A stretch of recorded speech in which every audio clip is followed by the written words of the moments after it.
Welcome back in this series of UV visible spectroscopy.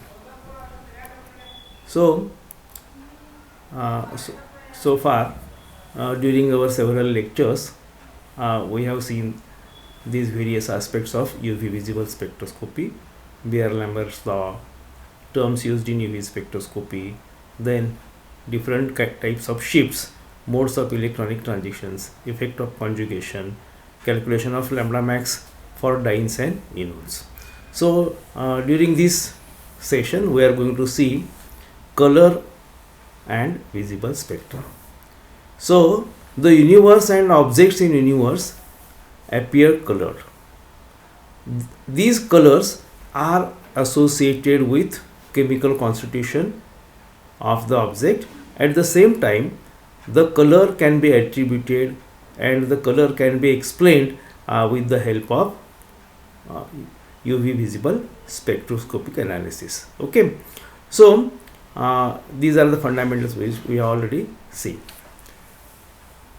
Out of the entire electromagnetic spectrum, only a small region, that is from 400 to 800 nanometers, is related to this UV visible region. We have seen several times. So in this visible spectrum there are prominently 7 colors. These colors are violet, indigo, blue, green, yellow, orange and red. So the corresponding wavelengths in this visible region are also given. So this is called as visible spectra. Right from our childhood we are familiar with these rainbow colors. These rainbow colors are again violet, indigo, blue, green, yellow, orange and red. So we call it as VIB GYOR. In Marathi we call it as Indradhanush. Okay, so these 7 colors make the white color. These are the major colors. So whenever we explain the color of an object, our intention is to correlate the chemical constitution to the absorption of various components of the visible region. The visible light is electromagnetic radiation having a rather narrow range of wavelengths, that is 400 to 800 nanometers. A substance on an object appears black when it absorbs all the wavelengths in visible light. When the entire range of visible light is absorbed, the object appears black, and selective absorption of visible light by a substance or by an object imparts the color to the object. But the color is not that of the light absorbed, but instead it is color of the color which is reflected or color which is residual from the object. So this is a common figure which is available in various textbooks. The object appears black when entire light visible range is absorbed. When it absorbs, when it doesn't absorb anything, the object appears white. So the object appears blue, for example blue, for 2 reasons.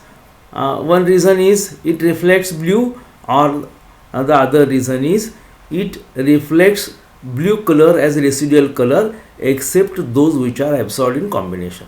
So in this figure D, it is observed that orange color is absorbed. So absorption of orange color reflects black, blue color. So in brief, when total white light is absorbed, the object appears black. When total white light is reflected, the object appears white, and appearance of the color of the object is responsible for the component which is absorbed.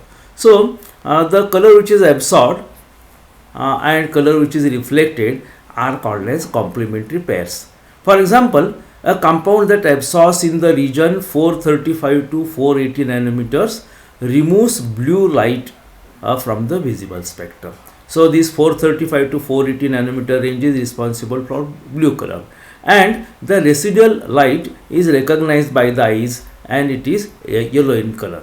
So the relationship of these two colors, the color which is observed and the color which is absorbed, is shown in the table in the next slide.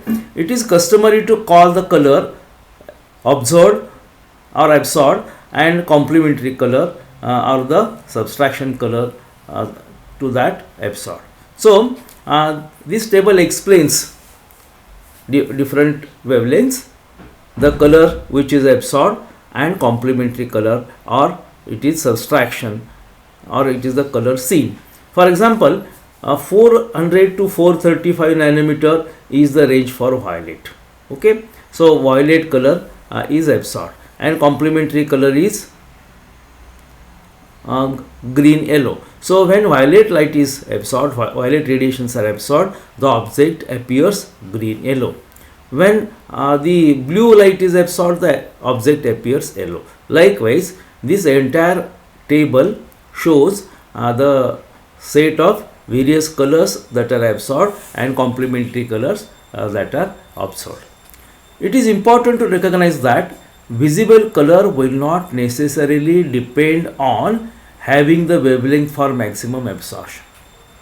I will repeat again. It is important to recognize that visible color will not necessarily depend on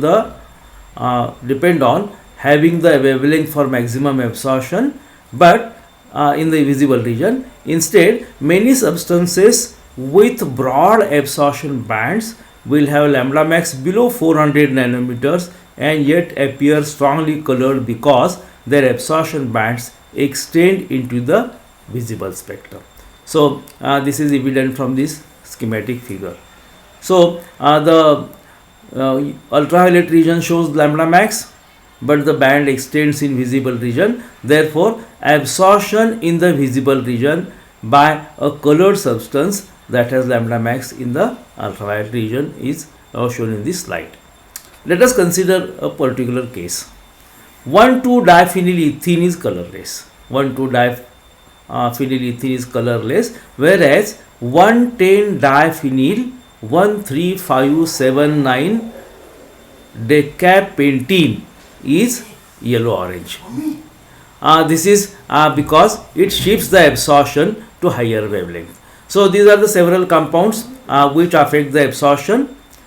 Benzene has lambda max 204 nanometers, phenol 211 nanometer, then nitrobenzene 270 nanometers, nitrophenol 320 nanometers, and this is phenoxide ion which shows 400 nanometers.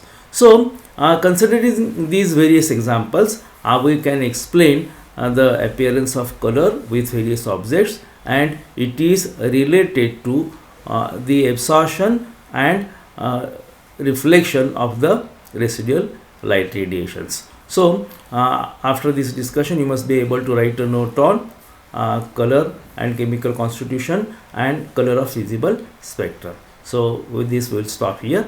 Thank you.